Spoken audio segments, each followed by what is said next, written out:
María Francisca Tapia, TENU, nos va a presentar el tema estudio histórico y comparado del delito de maltrato animal. Así que, Francisca, ya la vamos a ver, ahí estás en pantalla. ¿Cómo estás, Francisca? Hola, sí, hubo mil problemas configurando esta cuestión, pero ya funcionó. Ya estamos ok, yo voy a Estamos ok. compartir tu pantalla, la presentación, que la tengo yo acá. Sí, te voy avisando cada vez que vaya avanzando. Igual es bastante rápido porque es poquito tiempo, así que vamos a ir viendo rápido. Ningún problema. Entonces, ahí ya la estás viendo. Así que solo para presentar, bueno, María Francisca es egresada de la carrera de Derecho de la Universidad de Chile y es asociada de la Fundación Derecho y Defensa Animal, que han estado con presencia durante toda esta semana. Así que muchísimas gracias y aprovechamos de enviar un saludo a la Fundación. María Muchas gracias. Francisca, el tiempo es tuyo ahora. Bueno, primero que todo también te quería agradecer a ti por esta instancia y por la organización de este coloquio. Eh, y bueno, como decía, quiero dejar constancia que este PowerPoint es más bien. Siento que sirve más bien para alguien que lo está viendo posterior, porque se puede pausar y puedes ver en definitiva todo lo que sale, pero claramente durante la exposición no vamos a alcanzar a abordar todo lo que se encuentra escrito y no hay problema. De todas formas, esta presentación eventualmente va a ser un artículo que se va a publicar, entonces nadie va a perder información al respecto.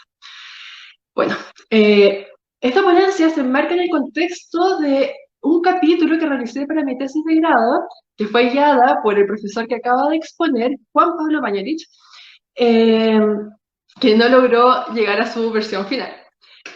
Como decía muy bien Israel, el capítulo se llamaba Estudio histórico y comparado al estatus jurídico del animal no humano. Tema muy interesante, sin embargo, por razones de tiempo, no vamos a alcanzar a abordarlo todo y nos vamos a enfocar exclusivamente en la historia del derecho animal y el maltrato animal. También quería dejar claro el motivo por qué realicé este estudio, y es básicamente porque considero muy relevante entender a cabalidad el contexto de la situación jurídica en que se encuentra actualmente el animal no humano dentro de la legislación penal chilena. Eh, Creo que esta cuestión también, valga la redundancia, permite entender y contextualizar un poco el concepto de bien jurídico protegido dentro de la norma penal. Pero bueno, para la realización de este estudio me basé en un artículo realizado por el profesor Thomas Kelch, denominado A Short History of Mostly Western Animal Law. El autor acá se pregunta por qué la relación de los humanos ha cambiado tanto a través de la historia entre nosotros, sin embargo nuestra relación con los animales se ha mantenido prácticamente intacta. Para indagar sobre esto, ahí como muestra, se analizarán los fundamentos que motivaron a las personas en distintas épocas a legislar sobre los animales. Así partimos nuestro estudio, partiendo de la premisa, en mi opinión, de que existen cuatro principales fundamentos para legislar sobre los animales. Hay un fundamento religioso, hay un fundamento económico, no hay un orden particular, uno de control de la sociedad y finalmente un fundamento de protección del animal per se. Nuevamente también quiero aclarar que estos no son exclusivos, cada norma jurídica puede tener más de un fundamento, sin embargo a nosotros nos interesa analizar cuál es el que predominaba en cierta época y los motivos detrás de esto. Bueno, por favor, siguiendo adelante, vamos a hablar de las leyes más tempranas, en que existió un predominante interés económico para legislar sobre los animales. En esta época había una economía que se sustentaba fuertemente en los bueyes y el valor económico que esto le proveía a sus dueños y a la sociedad, ya que si algo que se mantenía constante a través de la historia es el estatus de propiedad detentado por los animales. Además, los bueyes tenían una tendencia a cornear a otros bueyes y a humanos, lo que realmente era un tema de preocupación para las autoridades encargadas. Por esta razón, surgieron en esta época diversas disposiciones jurídicas que regulaban el valor económico del buey y su propensión a causar daño. Acá tenemos las leyes de Isnuna, y estas leyes básicamente son muy antiguas, una de las primeras de las que se tiene recolección escrita, Y en esta se establecía que si un buey cornea y provoca la muerte a otro buey, los dueños de los bueyes debían dividirse la ganancia de la venta del buey sobreviviente y la carne del buey muerto. Además, se establecía la responsabilidad del buey, del dueño del buey que generaba este daño, cuando él tenía previo conocimiento de la peligrosidad de este animal. Sin embargo, este conocimiento debía ser un conocimiento formal. Las autoridades deberían haber notificado previamente de que este animal podía provocar un daño. Acá vemos que siempre hay un interés económico y solamente hay sanciones de orden pecuniaria, y que hasta en los casos que los bueyes mataban a los animales, todavía se mantenían solamente sanciones pecuniarias. Siguiendo adelante, voy a mencionarlo simplemente brevemente, también se menciona más adelante, en el Código Hammurabi mantiene básicamente la misma premisa que las leyes de Snuna. Nuevamente predomina este mismo interés económico basado en el estatus de propiedad sobre los animales. Y vamos a ver, o sea, no voy a indagar, pero básicamente los preceptos son muy similares a los vistos previamente. Así que vamos a seguir adelante en virtud del tiempo. Ya. Acá, respecto a las leyes israelitas, tenemos un cambio. Ya que a pesar de encontrarnos con disposiciones similares a las de las leyes previamente vistas, esto es, si un buey cornea y causa la muerte a otro buey, sus dueños deben dividirse la ganancia de la venta del buey sobreviviente y la carne del buey muerto. Sin embargo, no se limitó solamente a asuntos civiles como estas antiguas leyes, sino que también podemos ver que hay un interés criminal por los casos. Entonces vemos que en caso que el buey le causara la muerte a un humano, se remite al Éxodo, el cual establece que si un buey acornea a un hombre o a una mujer y le causa la muerte, ciertamente el buey será apedreado y su carne no se comerá, pero el dueño del buey no será castigado. Sin embargo, si el buey tenía desde antes el hábito de acornear y el dueño sabía esto, el buey será apedreado y el dueño también morirá. Acá tenemos claramente una nueva motivación de orden religiosa, y la lógica de esta es la siguiente. Si un buey mata a un humano, esto está pasando por encima del ordenamiento divino establecido por la jerarquía impuesta por Dios. Esto es una ofensa que finalmente debe ser sancionada. Y por lo tanto se reconoce claramente esta motivación religiosa que prevalece por sobre la de índole económico en esta ley en particular. Acá, por lo tanto, revisando unas cuantas leyes, podemos tener un panorama general de los motivos que habían en esta época para legislar sobre los animales. Básicamente motivos económicos y religiosos. Vamos a seguir adelante a la Edad Media. Al siguiente, por favor. Ahí. Bueno, en la Edad Media se mantienen como principales motivaciones aquellas analizadas recién en la Edad Antigua. Entonces, en cuanto a las motivaciones de índole económico, tenemos las leyes de los francos salios, que sirven muy bien para ilustrar las provisiones legales medievales de índole económico. Acá, por ejemplo, se establece que si un hombre ha sido muerto por un cuadrúpedo domesticado y se prueba con testigo que el propietario del animal no ha cumplido con la ley de tener el debido cuidado con el animal, este propietario deberá pagar la mitad de la compensación y entregar al animal causante el daño a quienes lo exijan para compensar la otra mitad de la compensación. Básicamente, acá tenemos un refinamiento de las leyes que le heredaron las culturas antepasadas, pero no hay nada nuevo. En cuanto a eso mismo, en cuanto a las motivaciones de índole religioso, por el otro lado podemos ver que el Código de Alfredo el Grande es una excelente sí, referencia para saber finalmente cómo se configuraban.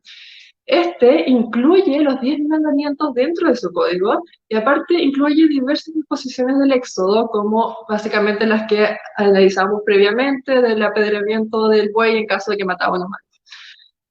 Pero yo creo que la principal relevancia son los procesos seguidos contra animales en la Edad Media.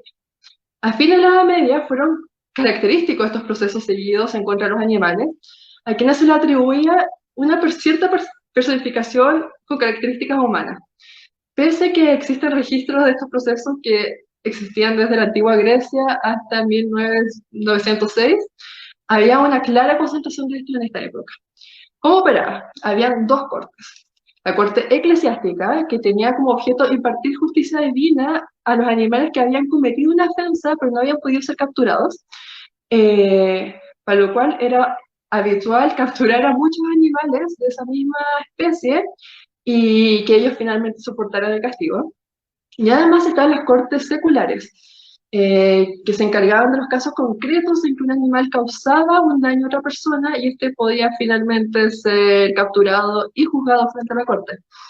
En estos procesos se reconocía al animal características humanas, como si fueran sujetos capaces de entender su culpabilidad, pudiendo contar con abogados y hasta obteniendo en algunos casos sentencias absolutorias. Acá el caso clásico es el caso de las ratas de Lucen, en el cual el abogado defensor Chassain logra suspender el procedimiento al alegar que las ratas no fueron debidamente notificadas, por una parte, y que además tenían un motivo plausible para no concurrir al juicio por el miedo a ser atacada por los gatos locales que rondeaban la corte. Finalmente gana el caso. Los animales también podían ser excomulgados, podían ir a prisión, y en algunos casos se les vestía con ropas humanas para ser ejecutados. Volviendo a nuestro tema, acá vemos que existe un preponderante interés religioso, que además también servía para satisfacer otros intereses.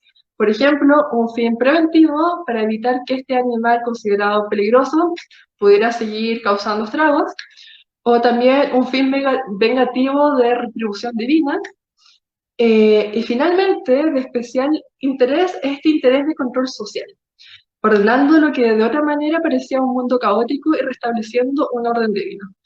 Este espectáculo y esta ritualidad en los juicios permitía restablecer la moralidad cuando la pena no era considerada suficiente para remediar el daño causado.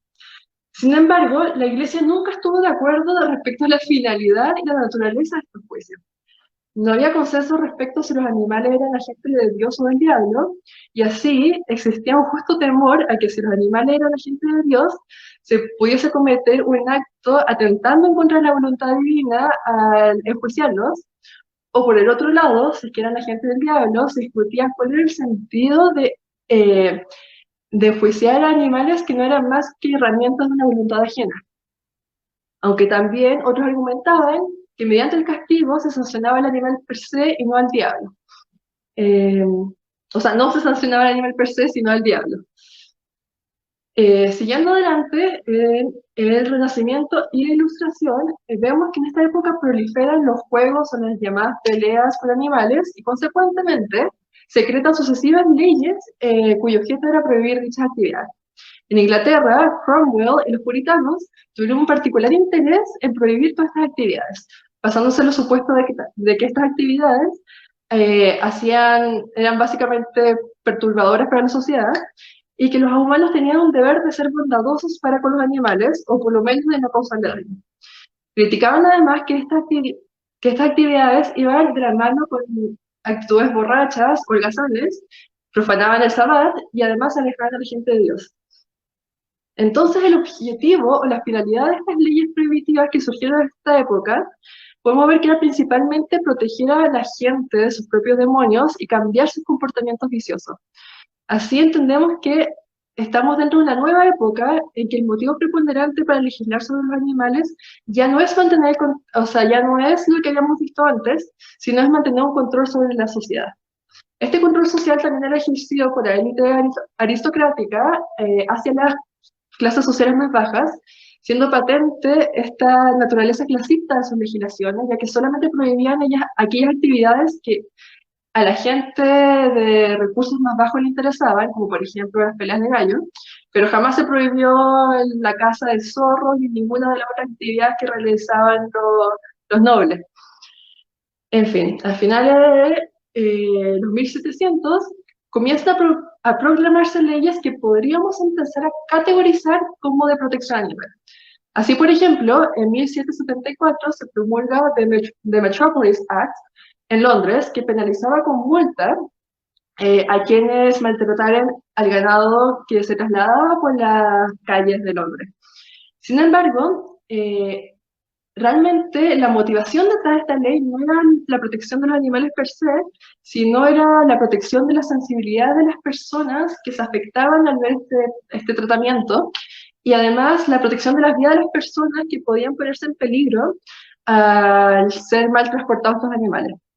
Finalmente, para ir resumiendo, dentro de la época contemporánea surgen las dos leyes que son reconocidas como las primeras normas en prohibir el maltrato animal de manera genérica.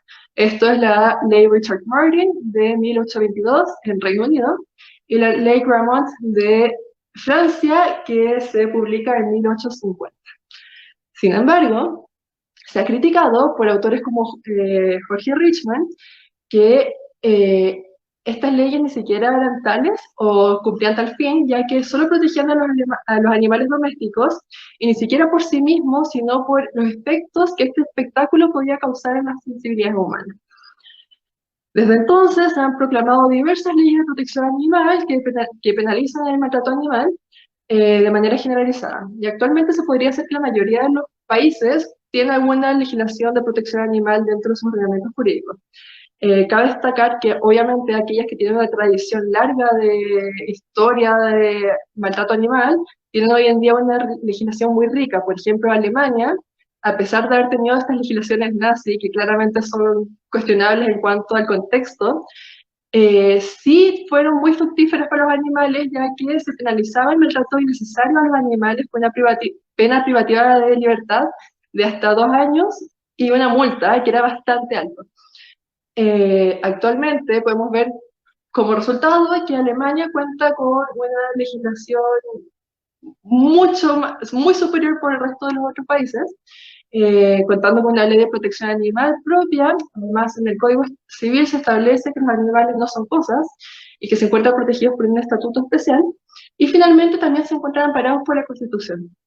Por otro lado, hay países como China, que recién se encuentran discutiendo leyes de protección animal que en Inglaterra se vieron en los 1800. Entonces vemos que a pesar de que como hay una división en el mundo, podemos entender que a nivel mundial estamos entrando a esta cuarta fase, se podría decir, en que el objetivo es que la motivación primordial para proteger a los animales sea la protección del animal per se. Y yo creo que vamos en buen camino, pero obviamente es importante recordar de lo que venimos y qué es lo que eventualmente queremos lograr. Eso, muchas gracias. Muchísimas gracias, Francisca. Siempre es bueno echar un vistazo a la historia para ver y comprender un poco cómo vamos avanzando. Así que muchísimas gracias, te invitamos a esperar e invitamos también al público que nos haga llegar sus preguntas, sus comentarios, sus reflexiones, y mientras tanto damos paso ya a la siguiente.